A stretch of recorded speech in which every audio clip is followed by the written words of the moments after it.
Bonjour à toutes et bonjour à tous. Je suis Patrick Riguet, alias Cipressa, spécialiste de l'Ichimoku, et je vous remercie d'être de nouveau présent pour mes traditionnelles revues de marché de tous les mardis. Sauf que là, il n'y en aura plus d'ici au 6 mars parce que je vais partir un mois en Amérique du Sud. Me promener un petit peu. Donc, grâce au décalage horaire, je pourrai regarder quand même les marchés parce que j'aime bien le matin. Je me lève tôt, moi, le matin. Ma famille fait la grasse matinée pendant ce temps-là. S'il est 7 heures du matin, là où je serai, en Uruguay ou en Argentine, il sera midi en France, donc j'aurai largement le temps de passer par le forum et le blog de temps en temps, et si je décèle une opportunité, la publier sur le forum tel que j'ai l'habitude de le faire. Donc avant de commencer, je voudrais vous dire que j'ai reçu un mail d'une personne qui me dit que je vais trop vite dans mes revues de marché, qu'il ne comprend pas tout. Alors c'est ce que je répète chaque mardi, mais je le redis encore aujourd'hui, ces revues de marché n'ont pas pour but d'être un cours, une formation à l'Ichimoku. C'est une revue de marché, je dis ce que je vois au travers de l'Ichimoku, ce que j'interprète de ce que me raconte l'Ichimoku, pour déceler des plans de trading ou de non-trading. Si vous voulez en savoir plus sur l'Ichimoku, regardez ce site web. Et ici, là où je fais des ronds, vous avez des tutos gratuits.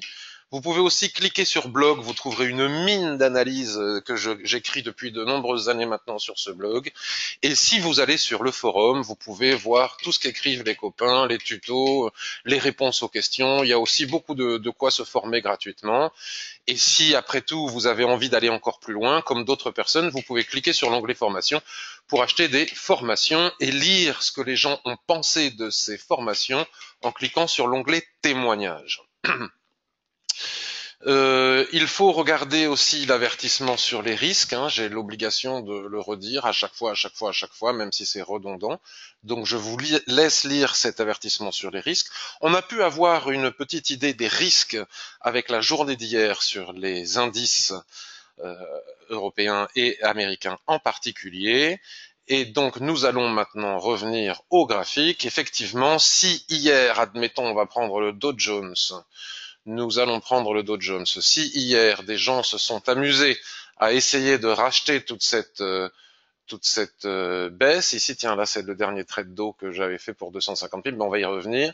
À ce moment-là, c'est compliqué hein, quand il y a une telle volatilité. Là c'est même plus de la volatilité, c'est des mouvements de panique baissière ou haussière, et donc là on voit à quel point ça peut être risqué de trader. Imaginez les gens qui ont racheté ici à 24 290 en quelques instants. On a perdu pratiquement 600 points en ligne droite rien que sur cette mèche. Alors, avant d'aller un peu plus loin, je vous montrais sur le blog ici qu'en cliquant sur forum, vous pouviez accéder au forum et je voudrais vous montrer les trades que j'ai partagés. Alors, ce qui est important que je vous dise, c'est que dans le monde du trading, il y a différentes manières. Je m'adresse aux débutants. Excusez-moi, les plus confirmés, les plus expérimentés, et après on va à l'analyse. Il y a différents types de traders. Il y a les gens qui investissent sur la durée, sur de longs moments, notamment par exemple sur le marché des actions. Il y a les gens qui font du swing trading pour rester en position quelques jours, au maximum une semaine. Il y a des gens qui font du day trading, c'est plutôt ce que j'aime faire moi, rentrer en position pour sortir relativement rapidement dans la journée, voire éventuellement le lendemain si ça n'a pas suffisamment bougé. Et puis il y a les scalpers. À partir du moment où on fait du day trading, et davantage encore si on fait du swing trading ou de l'investissement de long terme, comme je dis souvent, il n'est absolument pas nécessaire, selon moi, ce n'est que mon point de vue, je comprends qu'il y ait des gens qui ne soient pas d'accord, de faire plusieurs trades par jour pour gagner de l'argent. C'est ce que j'essaye de démontrer maintenant depuis plusieurs mois, années, depuis que moi-même j'ai réussi à dompter mes émotions en tant que trader. Pour vous donner un exemple, après, il est clair que j'ai eu de la chance, c'est pas toujours aussi favorable. Je n'ai fait que 2 trades la semaine dernière et un trade la semaine précédente. Donc, je n'ai fait que 3 trades day trading sur 2 semaines de trading. J'ai eu la chance de gagner les 3. Vous, comme je partage absolument tous mes trades en temps réel sur le forum, sur Twitter et très souvent maintenant sur Central Chart, on ne peut pas dire que je ne suis pas transparent avec mes prises de position. Donc quand je perds, vous le voyez aussi. Donc là, je suis sur quoi? Sur euro USD. Donc pour vous montrer l'euro USD, que je montre tous mes trades en temps réel. Donc si cela vous intéresse, excusez-moi, c'est un peu long pour les autres. Bon, alors, où est-ce que j'ai annoncé mon trade ici? Donc tout ça, c'est pas moi. Bon, probablement ici ou sur la deuxième page. Vous voyez, ça c'était parce qu'on en avait parlé. Ce qui est intéressant, c'est de faire le lien avec ces revues de marché. Sinon, ça n'aurait pas d'importance que je vous montre tout cela. Et donc voilà, ici le trade est arrivé. Vous voyez, je l'ai annoncé en temps réel. Bon, je me rappelle plus où, mais vous irez voir Euro USD dans la rubrique Euro USD. Vous verrez mon trade d'il y a 15 jours annoncé ici pour une certaine quantité de points, je sais plus combien, mais pas mal de points, en tout cas un beau gain de plus de 2%. Ensuite, si nous allons regarder par exemple la semaine dernière, me semble-t-il, c'est sur le DAX en revue de marché au même moment qu'aujourd'hui, c'est-à-dire entre 10h et 11h, suite à une configuration que j'avais décelée en direct avec vous sur le DAX, j'avais dit si la bougie H1 clôture si la bougie H1 clôture sous la Kijun ou un truc dans le genre à 11h quand on va arrêter cette revue de marché, j'entrerai à la vente. Je crois que c'était à la vente et non plus à l'achat. Donc je l'ai dit en live, nous avons fait le plan de trading ensemble en live et me semble-t-il, voilà, regardez, le 30 janvier, c'était mardi dernier exactement, à 11h, vendu le DAX exactement comme expliqué en live ce matin. Entrée, je marque mon point d'entrée, je marque à combien était mon stop, je marque à combien était le TP en temps réel. Donc si je perds ou je gagne, tout le monde peut le voir. J'ai même indiqué qu'on pouvait mettre le stop à 0 et puis finalement ici que nous avions objectif atteint, je sais plus combien c'était, 126 points me semble-t-il. Et puis ça, nous n'en avions pas parlé en direct en revue de marché, mais même quand on n'en parle pas en revue de marché, je montre aussi ce que je fais, c'est ici. Et j'indique ce que je fais en temps réel. Donc là, on va aller voir page, je regarde où est-ce que c'est, page 3. J'indique aussi toujours en temps réel ce que je fais. Mon plan de trading Dow Jones, donc vous voyez, je l'ai partagé sur Central Chart, mais il suffit de cliquer sur ce lien pour le voir, en temps réel, ou alors c'était ici, enfin vous irez voir en temps réel, paf, à 17h26, vous voyez, je fais un suivi, ça c'était donc à 15h37, au moment où je suis rentré en position, à 17h26, je fais un suivi, on me pose des questions sur Central Chart, je les partage avec vous. On me pose ici des questions, je les partage avec vous et voilà, je montre que j'ai gagné le trade, donc c'était 250 points sur le Dow Jones. Donc vous voyez, je n'ai fait que 3 trades en 2 semaines, je les ai gagnés les 3, ça c'est de la chance, je ne gagne pas toujours autant, hein. Parfois je perds aussi, mais avec un bon ratio en plus de 2 pour 1 à chaque fois. Donc maintenant je suis tranquille, ça veut dire que je peux pratiquement perdre 6 trades d'affilée avec mes ratios de 2 pour 1, ici presque de 3 pour 1, sans que ça puisse remettre en question mes pertes. Donc c'est comme ça qu'il faut envisager le trading selon moi, et non pas comme vous incite à le faire par exemple les vendeurs de signaux, c'est normal, c'est leur fonds de commerce, vous incitez à trader à longueur de journée parce que non seulement ils gagnent des commissions sur vos trades, hein, ils pratiquent l'affiliation très souvent, ces vendeurs de signaux, mais aussi ils doivent justifier leurs abonnements, etc. en envoyant du signal toute la journée, mais ce n'est pas comme ça que l'on gagne facilement de l'argent en trading, bien au contraire. Donc maintenant que cela a été dit, montré et démontré, nous allons revenir aux analyses et je reviendrai sur vos questions après. Veuillez m'excuser pour cette parenthèse qui était nécessaire. Donc je voudrais forcément revenir sur évidemment les indices américains. Alors je vous montre une dernière fois mon site, hein, il y a le forum, puisque ce week-end, pour ceux qui sont abonnés à la newsletter, je vous ai envoyé une newsletter parce que j'ai écrit un article sur le SP500 et le Dow Jones où j'ai dit qu'ils étaient en tendance haussière. Et puis en lisant la suite ici, en cliquant, j'ai décliné mon plan de trading. J'avais donc un plan de trading parce que je n'ai ni de biais baissier, ni de biais haussier. Je ne sais pas ce qui va se passer, je n'ai pas de boule de cristal, mais je suis prêt à trader soit à la vente, soit à l'achat, soit le range. Il suffit d'avoir des plans pour chaque chose. Là, ça c'était l'entrée du Dow Jones pour 250 points la semaine dernière. Donc si nous revenons par exemple, prenons le Dow Jones sur un graphique hebdomadaire, puisque c'est comme ça que j'ai commencé mon billet, j'ai écrit sur mon billet ce week-end, les prix s'étaient arrêtés ici ce week-end au niveau de la Tenkan-sen.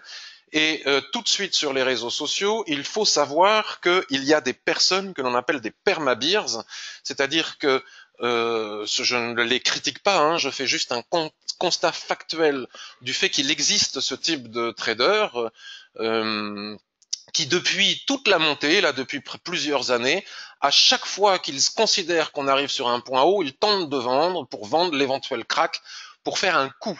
Donc c'est ce que j'appelle moi du trading casino. Je pense qu'il est préférable d'acheter sur la tendance haussière. J'indique, je ne vais pas répéter, hein, et c'est pour ça que vous m'avez vu trader sur CFD les indices dernièrement, que ça ne veut pas dire que moi je suis un permabulle, que je pense que ça va monter tout le temps. J'ai conscience que la situation est extrêmement tendue. Je suis d'accord sur le fait qu'on puisse déceler des injustices, sur le fait qu'un indice monte, alors qu'on a la sensation que l'économie réelle ne va pas si bien. Je suis d'accord sur le fait qu'on puisse considérer que c'est une bulle, que ce n'est pas justifié, blablabla. Mais quelle que soit notre pensée et notre biais personnel sur la situation, il n'en empêche pas moins que factuellement ça monte. Et ce que ça nous plaise ou pas. Et les chandeliers de retournement ne donnent pas toujours beaucoup de satisfaction. Donc là, suite à cet avalement, vous pouvez comprendre que les permabears, qui doivent perdre beaucoup d'argent depuis beaucoup de temps, j'en connais même qui ont acheté le SP500 en 2017 et qui aujourd'hui déclarent avoir gagné beaucoup d'argent, mais qui ne nous disent pas où en est leur trade acheté en 2017, vendu pardon en 2017. Il paraît que c'est de l'investissement. Il n'en empêche pas moins que c'est donc normal que ces personnes-là s'affolent un petit peu et ressentent des émotions positives lorsque, pour la première fois depuis si longtemps, ils ont réussi éventuellement à vendre un point haut et qu'ils ont pris tous les bénéfices de cette vente. Donc déjà, bravo, félicitations, il fallait le faire. C'est quelque chose de compliqué que de vendre contre la tendance, alors qu'à chaque fois que l'on vend contre la tendance depuis des années, on ne fait que perdre. Donc bravo, pour une fois, ça a fonctionné. Je pense, moi, qu'il ne fallait pas le faire. C'est les raisons pour lesquelles je l'explique. Bref, en tout cas, suite à cet avalement baissier, beaucoup de personnes ont déclaré qu'il s'agissait de la fin de la tendance. Donc si vous observez le graphique hebdomadaire que nous avons ici, ce n'est en rien la fin de la tendance. Le nuage Ishimoku est toujours orienté à la hausse, la Kijun-sen est toujours orientée à la hausse, la Tenkan-sen est bien située au-dessus de la Kijun-sen, le marché, si on est chartiste, on peut tracer des droites chartistes, est parfaitement haussier, et après une telle poussée que nous sommes nombreux à considérer comme injustifiée, et qui faisait aussi que j'indiquais qu'il fallait faire très attention si on avait des achats, parce que ce genre de mini-crack pouvait intervenir à tout moment, et que c'est la raison pour laquelle je recommandais de trader les indices avec des stops garantis chez des courtiers qui offrent des stops garantis, tellement la situation est extrême et tendue, et qu'il fallait faire très attention. Tout ça, je l'ai dit maintes et maintes fois, et c'est écrit sur le billet que je vous ai montré aussi. Il faut savoir que les chandeliers de retournement nous indiquent, surtout lorsque l'on est dans une tendance haussière comme ça, il y a eu beaucoup de confusion sur les réseaux sociaux dernièrement, avec l'enthousiasme des permabears. Un avalement ne signifie pas qu'il faille vendre, qu'il faille vendre. Excusez-moi. Cela indique surtout aux acheteurs qu'ils seraient bien avisés de prendre leurs bénéfices. Et donc après cet avalement, les acheteurs qui ont pris, j'ai dit les vendeurs, je dis que des bêtises, les acheteurs qui ont pris leurs bénéfices ici suite à cet avalement ont évité tous ces points de perte. Bon, alors s'ils avaient acheté ici, c'est pas très grave, mais ils ont évité tous ces points de perte. Voilà ce que nous indique le chandelier japonais, et non pas de vendre. Et moi, j'indiquais que il n'était pas possible d'acheter ici au niveau de la Tenkan-sen de nouveaux achats, parce que la Tenkan-sen, et c'est exactement la même chose pour le SP500, hein, la Tenkan-sen est le premier niveau de support Ishimoku lorsqu'il est sous les prix, non pas lorsqu'il est en extension, comme ça c'est autre chose. Lorsqu'il est sous les prix, est un niveau de support insuffisant pour prendre appui et trader les rebonds. Et j'indiquais aussi qu'il était fort probable que si la Tenkan-sen casse, notamment en daily ou en H4, ce niveau de Tenkan-sen hebdo, ce serait pour aller chercher la Kijun-sen. C'est exactement ce que j'ai écrit ce week-end dans le billet que je viens de vous montrer, et c'est exactement ce qui est en train de se produire.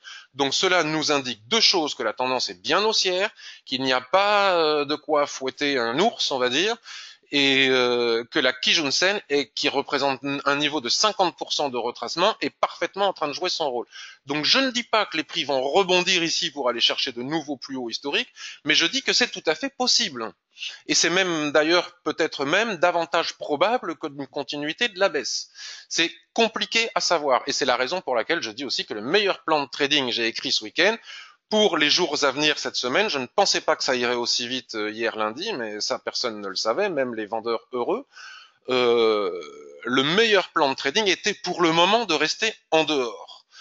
Sortir de position quand on était acheteur, ne pas vendre parce que c'est du trading casino, même si les permabirs se s'en réjouissent aujourd'hui.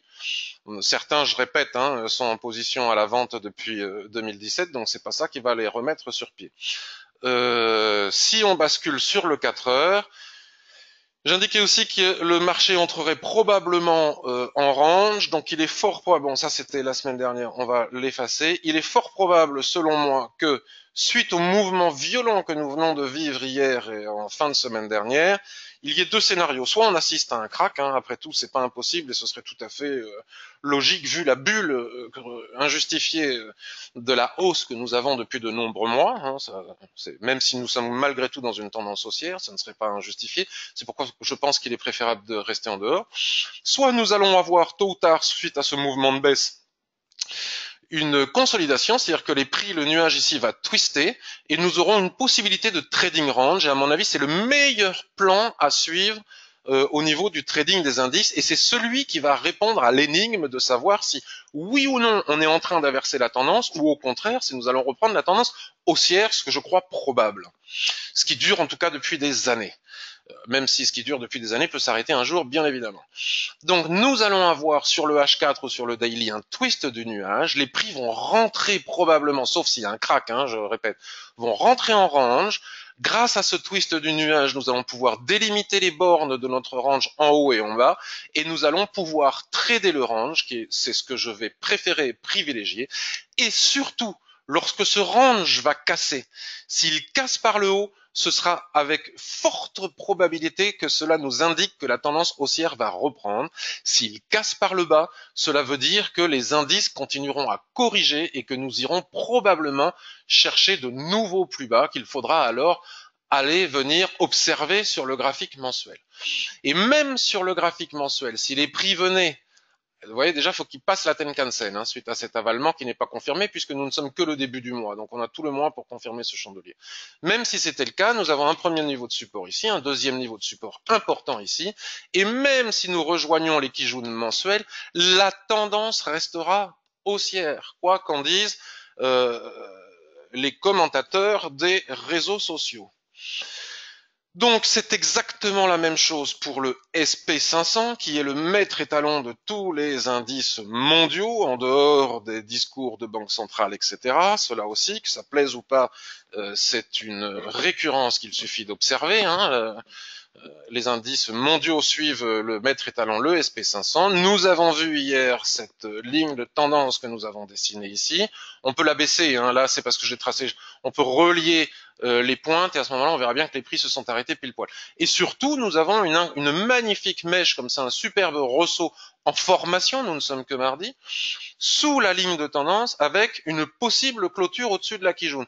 Donc je pense moi que si en fin de semaine nous clôturons, les prix clôturent sur les indices américains au-dessus de la Kijun, c'est pour repartir et probablement faire de nouveaux records historiques que les permabears jugeront injustes, dégueulasses, blablabli, blablabla. Voilà pour les indices américains. Donc on va revenir maintenant aux indices européens, puisque ce que nous racontent les indices américains permet de faire une analyse facile ensuite sur les indices européens, et les indices européens ressemblent grosso merdo à la même situation. Ici, nous avons une cassure de la Kijun-sen, nous avons le nuage qui est toujours orienté à la hausse, la SSA qui, suite à la correction que nous avons ici, est en train de s'affaiblir, la SSB qui est beaucoup plus lente à réagir est toujours orientée à la hausse, cela va probablement former un twist, et une fois que le twist sera formé, nous pourrons observer peut-être un range dans ce genre, pour commencer, vous voyez, c'est pas mal. Mais pour le moment, c'est prématuré. Et comme je le disais tout à l'heure, une fois que cette dérive latérale sera résolue, c'est-à-dire que si on casse par le bas, on viendra chercher d'abord ce niveau de support, et si on casse par le haut, eh bien, nous irons chercher de nouveaux plus hauts historiques dans le sens de la tendance qui demeure parfaitement haussière. Maintenant, si nous regardons un graphique journalier, il est extrêmement intéressant de constater que ce que je raconte depuis le mois de décembre maintenant, craque ou pas craque, ou mouvement violent, les seuils techniques sont parfaitement respectés, comme vous l'avez vu sur le SP500. Il y a même un petit rigolo qui a déclaré sur Twitter ce matin, donc vous aurez compris que ce petit rigolo n'est pas mon ami, qui a rigolé en disant oui, les obliques on s'en fout, ce qui compte c'est l'impulsivité de la bougie. Bon, vous pouvez constater que les obliques on s'en fout pas du tout, et quelqu'un qui déclare ce genre de choses, qui prétend apprendre aux autres, a des difficultés et encore beaucoup de choses à apprendre, comme nous pouvons le constater. Donc il ne suffit pas de dire, il faut démontrer. En ce qui concerne le DAX, donc je reviens sur mon graphique journalier, et comme vous pouvez le constater, il ne s'est rien passé de particulier. Si ce n'est que, regardez, nous avions tracé ce range. Ce range, je ne l'ai pas tracé aujourd'hui. Vous êtes nombreux à l'avoir vu. On en parle depuis des mois. Rappelez-vous les fameux Fibonacci que nous avions tradés à l'intérieur depuis la baisse ici, où nous avions gagné sur le mois de décembre et janvier beaucoup de trades en tradant l'intraday entre les niveaux de Fibonacci. Et finalement, ces niveaux de Fibonacci ont juste été respectés. C'est-à-dire qu'ici, nous sommes arrivés au niveau de 100% de retracement après cette jambe haussière. Et malgré les gaps et malgré l'accélération baissière, ça n'a pas été cassé. Donc vous voyez, tant qu'on ne casse pas ce niveau, il n'y a même pas un début de remise en question de la tendance. Il faut qu'il se calme. D'accord? Si ça casse par le bas, à ce moment-là, on en reparlera. Mais maintenant, la situation est en survente, et s'il n'y a pas de crack, le crack, vous savez, c'est une panique psychologique. C'est-à-dire que beaucoup d'investisseurs et de spéculateurs, et souvent de moyens spéculateurs, voient que les prix baissent, se disent oh là là, ça va baisser. Tout le monde sort de position, encaisse ses bénéfices. Certains se mettent à vendre, et c'est suffisant psychologiquement pour créer un crack. Mais si cette panique psychologique n'a pas lieu, les prix peuvent très bien rebondir sur ces niveaux et sur les différents niveaux d'Ishimoku et Chartis que nous venons de voir pour aller battre de nouveaux records historiques. Moi, je n'en sais rien. Mais en tout cas, il ne faut pas avoir de biais. Il faut être prêt à trader à la hausse si nous avons des signaux haussiers. J'ai écrit comment sur le billet. Nous pourrions aussi envisager, par exemple, mais moi je dis qu'il ne faut pas le faire parce que nous sommes quand même de petits traders particuliers. Enfin, en tout cas, moi je suis un petit trader particulier. Je ne manipule pas des millions. Je n'ai pas le pouvoir de faire monter ou baisser les prix. Et donc ici, ce ne serait pas si en clôture daily nous avons un chandelier ici qui doit être magnifique de retournement au-dessus de la Kijun-sen ici, nous pourrions avoir une superbe opportunité d'achat.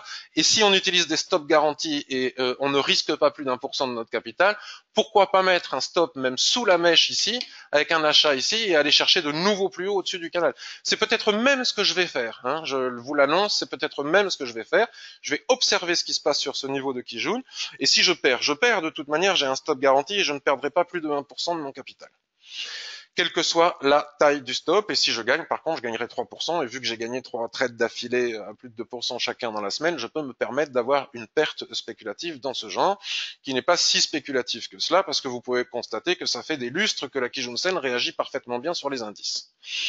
Le CAC 40, m'a-t-on demandé. Donc le CAC 40, c'est pareil, sauf que tout est plus lent avec le CAC 40, mais sinon c'est la même chose. S'il y a une impulsion baissière depuis 2 semaines sur les indices américains, nous remarquons que cette impulsion baissière est également présente sur les indices européens. C'est pas très compliqué, c'est toujours comme ça, sauf exception. C'est-à-dire si nous avons un banquier central qui raconte je ne sais quoi, il peut y avoir une période courte de décorrélation sur le court terme, mais sinon à moyen terme, quand les indices américains corrigent, les indices européens corrigent. Quand les indices américains montent, les indices européens montent. Après, le pourcentage de progression n'est pas forcément le même, mais au niveau du momentum, c'est comme ça.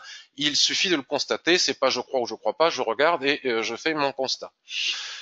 Si nous basculons sur un graphique journalier, alors si nous basculons sur un graphique journalier, on voit que il y a très longtemps, j'avais tracé cette horizontale ici. Donc vous voyez, c'est pour ça que je laisse toujours mes tracés sur mes graphiques. Je ne sais pas pourquoi j'ai tracé cette horizontale, mais si je l'ai tracé ici, c'est pas pour rien. C'est que ça doit être soit un niveau de support sur les unités de temps supérieures, etc. Ça ressemble au DAX. Regardez, le rebond est immédiat ici. Je serai acheteur depuis très longtemps, j'encaisserai mes bénéfices. Je profiterai de ce rebond si je ne l'ai pas fait après l'avalement baissier. L'avalement ici baissier nous indiquait de prendre nos bénéfices. Si je ne l'ai pas fait, je le ferai parce que je serai dans l'incertitude. Et comme je suis trader et non pas joueur de casino, je ne ferai pas des paris. Est-ce que ça va baisser? Est-ce que ça va remonter? Là, franchement, après la chute que nous avons eue hier, c'est un peu compliqué. J'attendrai de voir. Euh, ou en tout cas j'attendrai d'avoir par exemple un range bien formé parce que je répète que c'est sans doute le meilleur plan de trading. Dans ces cas-là, s'il n'y a pas de crack, je vous l'annonce à l'avance, il y aura forcément une période de dérive latérale. Suite à cette chute incroyable que nous venons d'avoir, le range est en train de s'installer. Pourquoi pas ici? Et donc, nous pourrions avoir quelque chose comme ça. Donc là, de toute façon, c'est trop tard pour entrer. On va pas entrer après ce type de chandelier. Nous pourrons vendre ici, acheter ici. Si ça casse par le haut, on reprend la tendance haussière. Si ça casse par le bas, on reprend la tendance baissière. En tout cas, ici, il y a un support, c'est clair. Tant que le niveau des 5000 points n'est pas franchement cassé, la tendance haussière sur le CAC 40 n'est pas remise en question. Et pourrait même repartir. C'est pas la première fois que ça arrive. Donc voilà pour les indices. Je vais aller voir si vous avez des questions et ensuite on passe à ce que vous voulez, les actions, les devises, etc.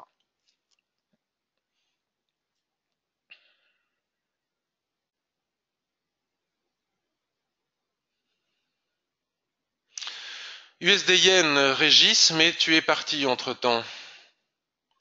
Bonjour Roberto, tout à fait prêt pour les vacances. Cédric, j'ai vendu le dos, 450 €, magnifique, je te félicite Cédric, bravo. Payo, ce n'est pas de la chance, c'est une bonne analyse, merci. Bonjour Sébastien. USD Yen, tu es revenu Régis. Rebond sur le bas du rectangle daily. Oui, mais là c'est trop tard, je crois. Enfin, peut-être que j'ai pas vu hier. USD Yen, ou alors on va en reparler. C'est une très bonne raison, on en a parlé. Désolé du retard JB, mais je t'en prie. Bonjour Sébastien, ça monte, et puis c'est tout, le SP500. La Vendée est une belle région, c'est gentil, mais je pars pas en Vendée, je pars en Amérique du Sud. Le dos, juste respirer sur cette grosse eau. Bonjour Patrick. Les chiffres des entreprises US sont bons, donc c'est bien une respiration. Tes analyses, c'est clair et précis. Merci Marc. Nous avons, parce que je vous dis ça, parce que vous savez, sur les réseaux sociaux, parfois, on est victime de gens cachés derrière des ordinateurs qui disent des bêtises. J'ai été un peu victime, comme ça arrive régulièrement, c'est pas très grave, de diffamation, de mensonges et tout, à mon propos. Donc le ton est un peu monté avec certaines personnes, et parfois, il faut clarifier avec des analyses, parce que, croyez-moi, quand on fait cela, parfois, il faut être relativement solide parce que les attaques sont pas toujours très faciles à gérer. Mais heureusement pour moi, ce ne m'atteint pas plus que cela. Mais enfin, de temps en temps, je commets la bêtise, à force d'encaisser, de provoquer une réponse, et puis bien évidemment, ça déchaîne les passions.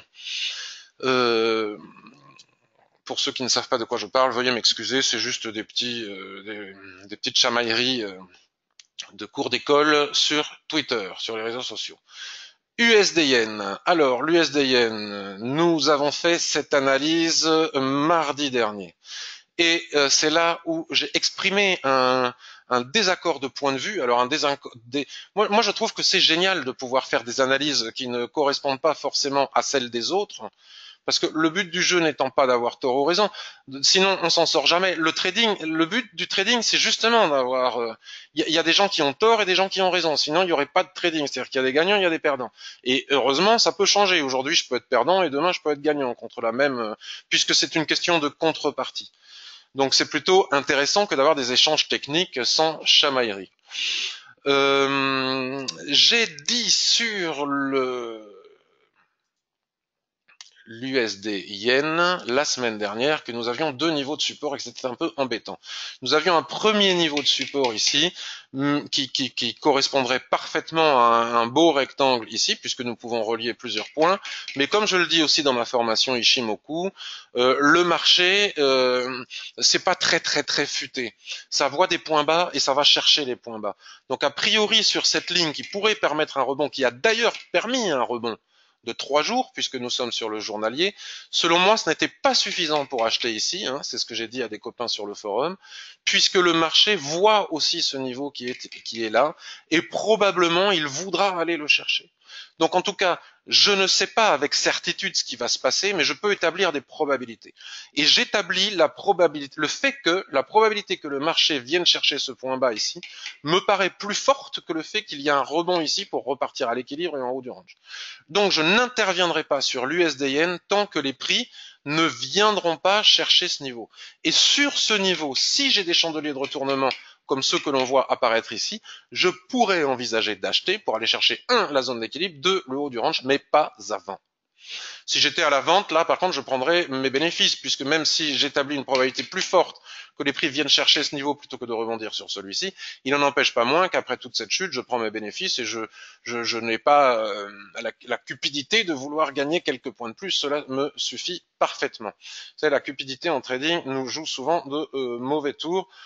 2 vaut mieux, 1 vaut mieux que 2 tu l'auras. Parfait.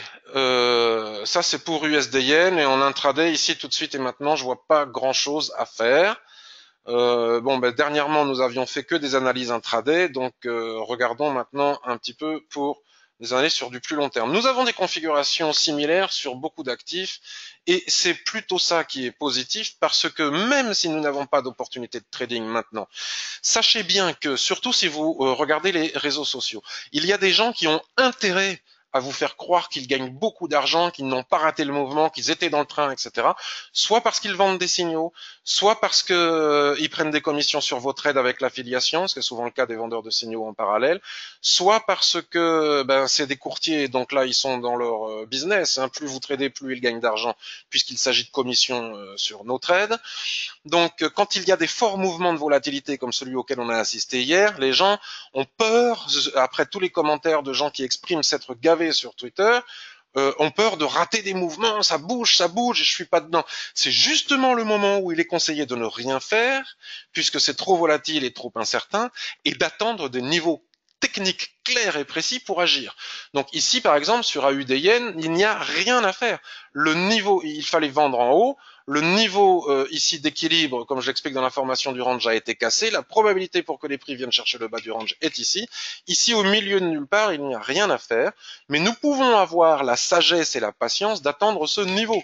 Regardez, en ce qui me concerne, j'ai fait 2 trades la semaine dernière, un trade la semaine d'avant que j'ai transmis avec transparence à tout le monde. Et là, depuis hier, je n'ai aucun regret de ne pas avoir pris 2000 points sur le Dow Jones, etc. J'en ai rien à faire. J'ai mes petits gains de 6% sur mes 3 trades. Et là, j'attends sagement, plutôt que de faire du trading casino, de suer, de stresser parce que ça part dans tous les sens et d'espérer que ça aille dans mon sens, c'est ce que font les gens depuis hier. Il vaut mieux attendre sereinement des niveaux clés pour pouvoir entrer sereinement une fois que la tempête se sera calmée. Il ne faut pas confondre, comme me l'a dit une autre personne un peu désagréable sur Twitter, volatilité et mouvement de panique. Cette personne déclarait que j'avais tort de dire que le vendredi de NFP, il ne faut pas trader parce que c'est justement le moment où il y a de la volatilité.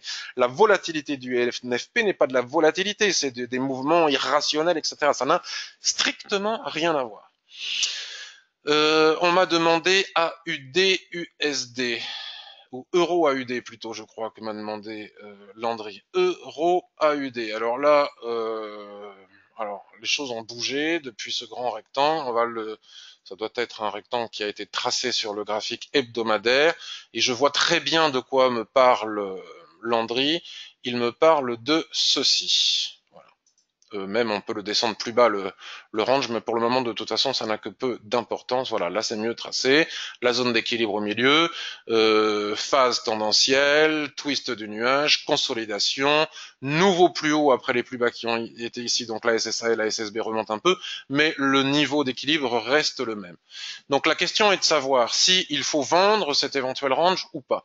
Donc de toute façon ici et maintenant, non. Mais probablement que oui. Alors après, attention, le yen, ah non, c'est de l'euro AUD, donc ça n'a pas trop d'influence sur ce qui est en train de se passer sur les indices. Les stochastiques sont en surachat, les prix sont en surachat vis-à-vis de la Tenkan-sen qui n'arrive plus à coller au prix, donc la probabilité pour que les prix fassent du range ou reviennent vers la Tenkan-sen est importante puisque la vocation de la Tenkan-sen est de coller au prix. On n'achète pas la cassure, en tout cas lorsque les prix sont trop éloignés de la Tenkan-sen. Et si chandelier de retournement il y a en clôture avec soulèvement, puisque nous avons déjà fait des hauts au-dessus du range ici, oui, je considère qu'il n'est pas stupide, s'il n'y a pas de statistiques importantes en Australie ou en Europe dans les jours à venir, qu'il n'est pas stupide de vendre ici avec un stop au-dessus de la mèche pour viser 1, la zone d'équilibre, 2, le bas du range. La question après, elle est, est-ce qu'on va gagner ou on va perdre le trade? A priori, personne ne le sait. Il y a plus de probabilité que de le gagner que de le perdre, mais cela ne signifie pas que ça va être le cas. Mais comme nous avons un ratio de 2-1 ou de 3-1, ben nous pouvons nous permettre de perdre des trades parce que c'est vraiment cela, et non pas gagner 2000 pips sur un coup de dé, qui fait que à terme, on est gagnant en trading et non pas perdant. Donc je dirais oui, Landry, si soulèvement avec le chandelier de retournement, on peut envisager une vente sur l'euro AUD. C'est pas une paire que j'aime beaucoup, mais why not? Voilà. Donc en H4 ça a cassé. Il faudrait une réintégration en H4 ou en tout cas en daily. Il faut pouvoir passer au-dessus du range. Après, rien ne nous empêche quand même de jeter un œil en hebdomadaire pour voir ce qu'il en est. Et là, il faut quand même se méfier parce que si on casse le range que l'on vient de voir sur le graphique journalier, après throwback, la probabilité pour que les prix viennent chercher un 59,35 est importante. Donc attention, sachant qu'il y a il y a des plus hauts juste au-dessus ici, c'est exactement la même chose que ce que je disais pour l'USD Yen. Trader les ranges, oui, mais pas à l'aveugle. Il faut quand même observer et tirer des conclusions. Donc du coup, je ne le ferai pas, la vente de l'euro AUD, parce que je fais la même conclusion que celle faite par l'euro AUD. Il n'y aurait pas des plus hauts ici juste au-dessus de mon range daily, je le ferai. Mais là, le marché, il est basique. Il voit des plus hauts juste au-dessus. En général, il va aller le chercher. Donc, c'est peut-être là qu'il faudra agir. Donc, attention. Je vais terminer par l'euro à USD et puis après, je verrai si vous avez des questions, notamment sur le marché action ou des questions sur l'Ishimoku ou sur ce qu'il vous fera plaisir. Euro USD. Donc maintenant qu'on a atteint les 1,25, un seuil que je donnais sur le forum, que j'ai donné pendant toute l'année, nous avons tradé pas mal de fois à l'intérieur, nous avons gagné beaucoup de points. Bon ben là, il faut se détendre et attendre un petit peu. Regardez encore une fois la précision chirurgicale de l'Ishimoku. On prend ici ce SSB en extension, hop, on trace une ligne, bon là elle est pas droite, et au point près, c'est exactement là où sont venus se fracasser les prix. Donc tant qu'on ne passe pas ce niveau, c'est un petit peu difficile d'envisager de nouveau plus haut. Moi je vois bien un 27, toujours comme objectif, mais avant de toper les 1,27, il va falloir résoudre cette situation de surachat que nous avons ici. Les prix sont trop éloignés de la Tenkan-sen. Comme vous pouvez l'observer ici, à chaque fois que les prix s'éloignent trop de la Tenkan-sen, il y a une correction, veuillez m'excuser, permettant à la Tenkan-sen de revenir coller au prix. Donc là, nous sommes dans une situation de surachat. Il faut attendre que la Tenkan-sen ait la possibilité de revenir coller au prix, soit suite à une période de consolidation, c'est-à-dire de range, soit suite à une correction. Donc rien pour le moment sur l'euro USD. Donc vous voyez, les semaines précédentes, fin janvier, etc., nous avons eu plein d'opportunités sur le DAX, où vraiment ça a été très facile de trader entre les seuils Fibonacci tracés sur le daily en intraday. Nous avons eu des opportunités sur DAX, DO, Euro, USD dernièrement. Là, ici et maintenant, moi, mon plan de trading, c'est l'attente. Je ne vois rien tout de suite ici et maintenant. Si ce n'est trader les indices américains si jamais nous avons un rebond clair, net et précis sur la Kijun-sen. Pour le moment, c'est pas encore le cas. Et attention au stop, si jamais il y a un mouvement de panique et que vous êtes à l'achat, si vous n'avez pas un broker sérieux qui vous garantit les stops, même en cas de gap ou de problème de liquidité, on peut avoir nos stops qui ne sont pas exécutés. C'est-à-dire que s'il n'y a pas de contrepartie pour racheter notre position, même si on a un stop et qu'il n'est pas garanti, comme c'est arrivé avec l'euro CHF, nous pouvons ne pas être exécutés et voir les prix chuter, chuter, chuter et ne pas tenir compte de notre stop. Ne l'oubliez pas. Donc il n'est peut-être pas inutile d'envisager comme meilleur plan de trading pour les indices américains et européens d'attendre les phases de consolidation. Laissez le trading casino machine à laver aux grands experts et nous attendre sagement, puisque nous sommes moins bons, ou en tout cas moi je le suis, moins bon que tous ces experts, attendent la consolidation, que les prix s'assagissent, que tout le monde s'assagisse pour acheter en cas de cassure du range, pour vendre en cas de cassure du range et surtout pour trader cette consolidation. Donc voyons voir si vous avez des questions.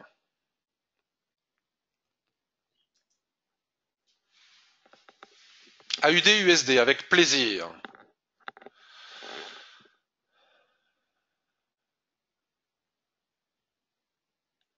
Des idiots, ces vendeurs de signaux, ils ne font que ça avec toi et d'autres. C'est-à-dire que ce sont des personnes. Alors je dis ça parce que je veux pas nommer la personne, mais beaucoup d'entre vous la connaissent. Euh, à force d'être agressif avec tout le monde, les personnes qui suivent cette personne deviennent agressives elles-mêmes. Souvent, on dit que si le maître est agressif, le chien l'est aussi. Si le maître est gentil, le chien est gentil. Donc, ils ont, à force de critiquer tout le monde, de dire je suis le meilleur, tous les autres sont des nuls et des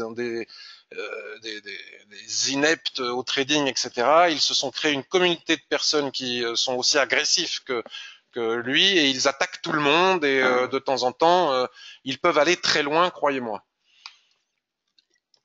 Et ce n'est pas, à mon avis, en attaquant tout le monde et en essayant de dénigrer tous nos collègues, puisque la concurrence est plutôt excellente, donc je ne sais même pas pourquoi. Moi, plus il y a de gens qui parlent d'Ishimoku et qui en font même un business, et plus je suis content, plus cela contribue à mon propre business. Il faut pas. Evelyne me demande si je suis vacciné contre la rage, contre la rage de Twitter ou contre la rage en Amérique du Sud. Non, il faudrait que je le fasse. On ne sait jamais avec les chiens errants. Voilà, quand les ours sont sortis, mieux vaut rester tranquille. Euro USD à la vente sur M15 actuellement, me dit Evelyne, donc je vais aller regarder ça. M15 Euro USD. Et puis AUD USD. AUD USD marque. Quelles sont les paires qui, en général, ont un overnight positif? Oh là là, j'en sais rien. AUD USD. Alors vous êtes plusieurs à me demander AUD USD, donc je vais aller regarder AUD USD. Euro USD USD Yen, ben je l'ai fait. Ah, mon erreur de langage, vendez. Ah oui, si vous vendez. Si je sais plus ce que j'ai dit tout à l'heure. Oui. Euro yen. Ah oui, euro yen c'est pas mal. Alors, je vais faire. Donc vous me demandez AUD USD, Euro GPI. Je regarde ce que vous me demandez encore. Euro GBP. Ah, j'aime pas cette paire. Euro GBP, mais je peux aller la regarder quand même. Euh, Euro USD en 15 minutes. Alors, on va commencer par Euro USD en 15 minutes, qui est le plus urgent.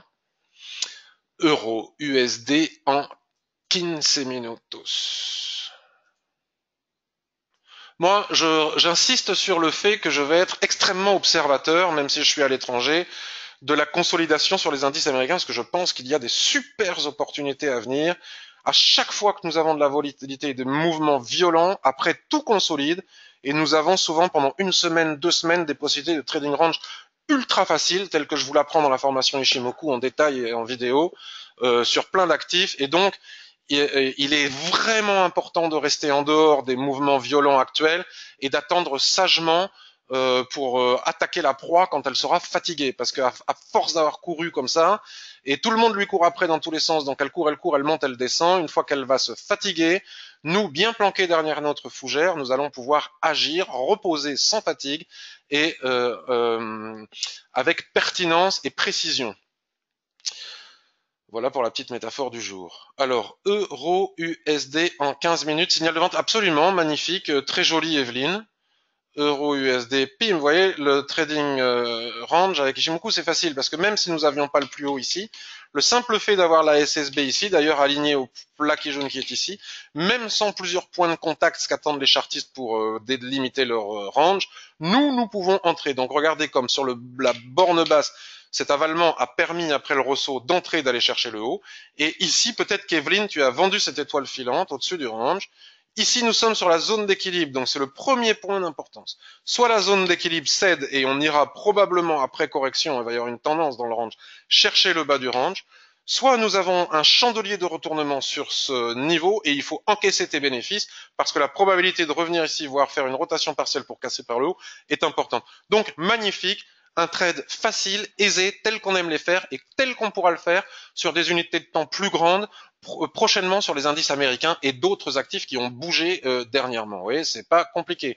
Rosso, étoile filante, pendu, avalement, étoile du soir, poum, avalement, pim, pam. Vous voyez, c'est pas très difficile. Toujours un problème ici sur la zone d'équilibre et on va chercher le niveau supérieur. Magnifique ce trade intraday sur du 15 minutes, Evelyne. Félicitations. AUD USD. AUD USD. Donc on va le regarder. La difficulté quand je fais des analyses comme ça, c'est que vous êtes différents en fonction de vos emplois du temps. Il y a des personnes qui tradent en intraday, d'autres en swing trading. Donc je vais commencer par un graphique daily, d'accord? Et qu'est-ce que l'on peut voir sur un graphique daily? Alors là, c'est une des difficultés du trading. Nous avions une dérive latérale comme celle-ci. Elle a cassé avec ce Marubozu. Vous voyez, ce passant de ceinture. Souvent, les passants de ceinture comme ça, lorsqu'ils cassent près de la Tenkan-sen, sont d'assez bons signaux d'achat. Alors, on va voir si c'était validé sur les unités de temps supérieures. Vous voyez, là, du coup, je vous fais presque un cours sur les Shimoku. Okay, il faut, avant d'entrer en position, aller valider. Si on a une SSB en extension ici sur l'hebdomadaire, c'est pas la peine d'entrer. Mais admettons que nous ayons détecté un espace pour acheter sur le weekly, c'est un faux signal. C'est un Marubozu de fin de tendance. Lorsqu'après avoir cassé un range, quand c'est loin de la Tenkan-sen, on n'entre jamais. Quand c'est près de la Tenkan-sen, on peut entrer à condition que ce soit validé par les unités de temps supérieures. Ici, nous avions un signal d'achat valide, mais nous ne savons pas s'il était validé sur les unités de temps supérieures. C'est ce qu'il faudrait aller voir. Et que malgré tout, les prix réintègrent le range. Il ne faut pas le vendre parce que nous ne savons jamais s'il s'agit d'une réintégration pour faire une nouvelle rotation ou une simple réintégration qui consisterait ici à être un throwback ou un pullback si c'était en bas. C'est un petit peu compliqué. Donc là, ici et maintenant, euro-USD, AUD-USD, selon moi, il est un petit peu au milieu de nulle part. Même si nous avons, ici, c'est pas pour rien qu'il s'arrête ici, une zone de support que nous pouvons observer. Vous voyez, plat SSB que nous pouvons observer. La survente est importante. Bon, l'AUD est souvent légèrement corrélée aux indices lorsqu'il y a comme ça des mini, on peut même pas appeler ça un mini crack, des forts mouvements de correction. En une heure, nous avons un fort mouvement tendanciel, c'est normal. Maintenant, si on regardait, tout se tient, hein, il faut comprendre comment on utilise les différentes unités de temps. Vous avez ici un fort mouvement baissier. À l'intérieur de ce grand rectangle, il y a forcément une tendance. Donc si on revient sur le H1, nous voyons ici notre tendance, qu'on peut même coiffer d'un joli canal, comme ça, vous voyez, qu'on peut même coiffer d'un joli canal. Alors la difficulté se trouve ici. Donc ici et maintenant, il n'y a rien à faire. Si les prix reviennent chercher à la fois la Kijun-sen qui s'entrelace plus ou moins dans la ligne de tendance, c'est mieux quand ça s'entrelace davantage. Si on a un ressaut ici, on peut vendre avec un stop au-dessus du ressaut et viser le bas du canal, et ainsi de suite. D'accord? Sauf qu'il faut bien s'assurer de casser ce niveau sur les unités de temps supérieures. Et jusqu'où est-ce que l'on peut aller comme ça? Ben, je dirais que si le niveau actuel casse, nous pouvons fixer une seconde limite ici. Maintenant, attention, nous sommes dans une forte situation de survente. Donc, après la survente, intervient souvent la dérive latérale dont je vous parlais tout à l'heure. Et c'est peut-être ça qu'il faut attendre si on n'est pas en position. Si vous êtes à la vente intraday ici, moi, je prends les bénéfices. Si vous avez vendu en haut ici, si vous n'êtes pas en position, il n'y a rien à faire parce qu'il faut réussir à passer ce no man's land. Regardez ici. On voit bien, hein, vous voyez, on l'a tracé sur les unités supérieures, on pourrait le descendre un petit peu plus bas ici. Il faut passer ce no man's land. Si on passe ici ce niveau, hop, on attend le pullback, on va chercher ce niveau.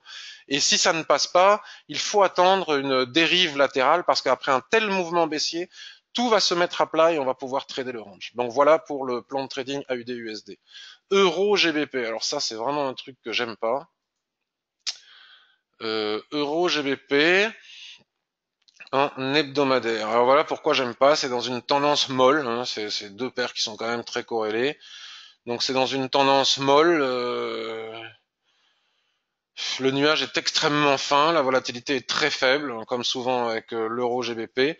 Donc ici, oui, avec cette pénétrante et ce double ressaut ici, il n'était pas... si tu as acheté ici, c'est très bien, hein. C'est très très bien. Ici, tu es pile poil sur la zone d'équilibre. Donc, quand on est sur la zone d'équilibre, ben, on fait plus rien, quoi.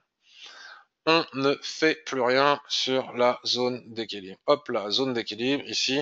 Vendre, non, puisqu'on est passé au-dessus de la zone d'équilibre. Donc, tant qu'on ne repasse pas sur la Kijun, il n'y a rien à vendre. Tant qu'on ne passe pas au-dessus de la ligne de tendance qui est ici, hop, et de son pullback, il n'y a rien à acheter.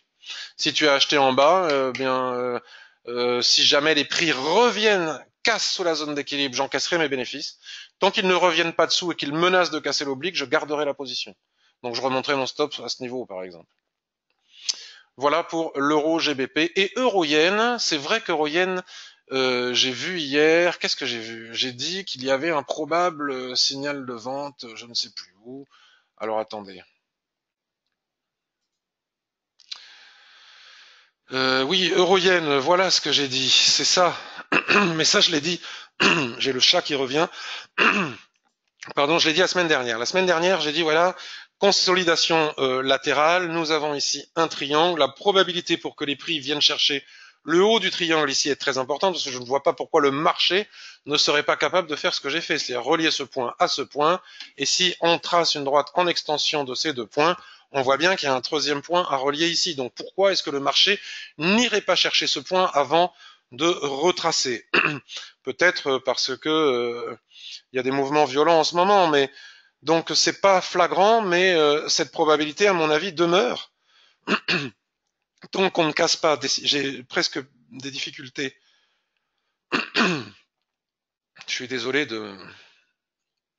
Donc voilà, bon, il y a peut-être on peut tracer un biseau aussi. Alors on peut tracer de tout.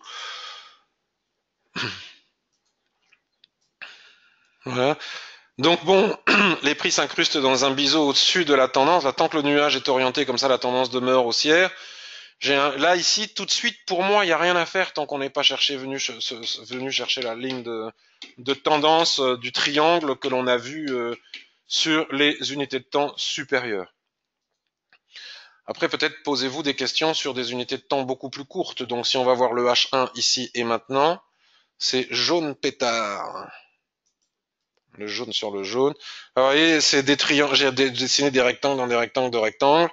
Bon, là, il y a eu une fausse cassure. On est revenu. On s'appuie ici, comme par hasard, sur ce rectangle que j'avais tracé ici. Comme quoi, tout cela est bien tracé. Hein. Tout cela est bien tracé. Donc, on a toutes nos zones. Bon, l'avalement ici pouvait être acheté, mais ici et maintenant, je trouve qu'il n'y a rien à faire sur l'euro-yen.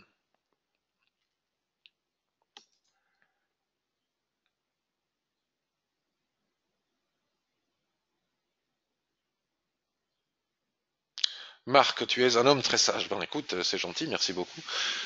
TP touché sur l'euro USD, 15 minutes. Evelyne, bravo. Et merci Evelyne, parce que ça fait plusieurs fois que tu partages avec nous des trades en direct, comme ça. Avec Christine aussi. Et merci Ishimoku. Et puis,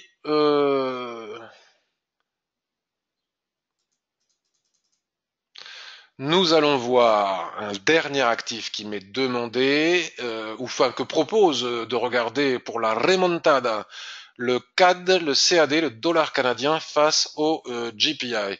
Alors je ne sais même pas si j'affiche ça, moi.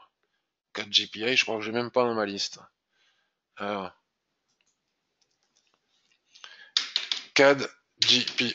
Et Régis, j'ai vendu le haut du range. On en avait parlé hier sur Twitter, me semble-t-il. Je vais regarder après. Forex. CAD GPI.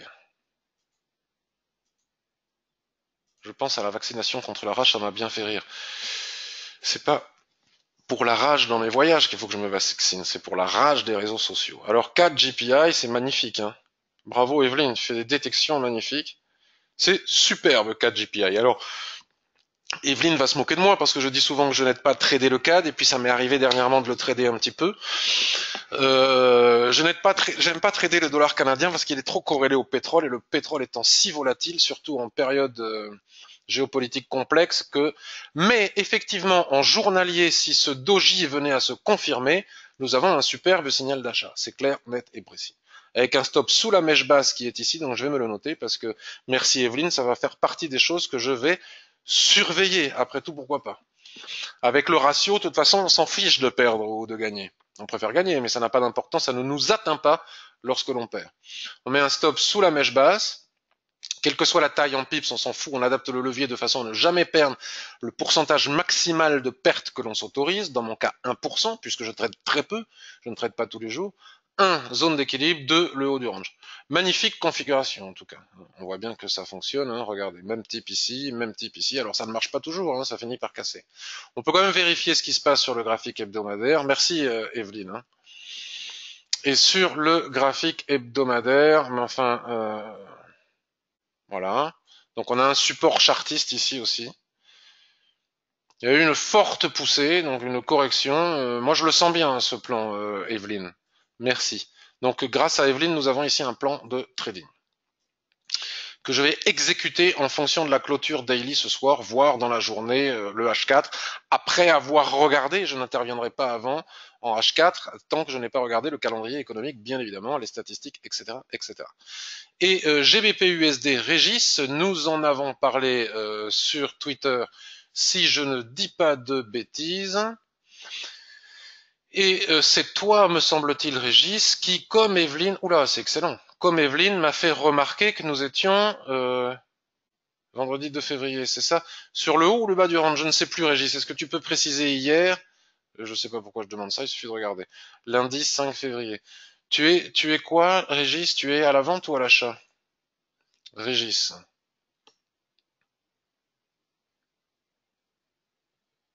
Ça n'a pas d'importance que le nuage soit un peu baissier. À la vente, Régis. Et tu as vendu en haut du range, hein? Ici peut-être. Le jeudi 1er février. Donc à la vente, là, moi, à mon avis, j'encaisserai les bénéfices, hein, sans hésitation aucune. Nous ne pouvons pas savoir avec certitude ce qui va se passer, mais à partir du moment où les prix sont partis du haut du range ici pour atteindre le bas de ce qui semble être la dérive latérale, la probabilité, même si nous n'avons pas de signaux de retournement clairs, nets et précis ici, pour qu'il retrace au minimum sur la zone d'équilibre ici, voire qu'il fasse une rotation complète, est importante. Mais ce n'est pas certain, il peut y avoir une cassure. Mais il faut, comme nous ne savons pas ce qui va se passer, il ne faut pas spéculer. Il faut agir selon les probabilités qui ont le plus de chances d'être les probabilités qui ont le plus de chances d'être exécutées. Donc nous avons ici une forte situation de survente, les prix sont très éloignés de la Tenkan-sen, c'est exactement ce que nous dit la stochastique ici. La probabilité pour qu'on ait une correction avant de casser, voire une rotation complète ou partielle est très importante. Donc si j'avais vendu en haut, ici j'encaisserais mes bénéfices. Après, si je dis ça et que tu le fais, je ne donne pas de signaux, je dis ce que je pense, il ne faut pas m'en vouloir, les prix pourraient peut-être casser, mais il ne faut jamais avoir de regrets en trading. Sinon, on n'agit jamais de la même manière. Et c'est la récurrence, le fait d'agir toujours de la même manière, avec des ratios et un money management strict et rigoureux, qui nous rend gagnants à la longue.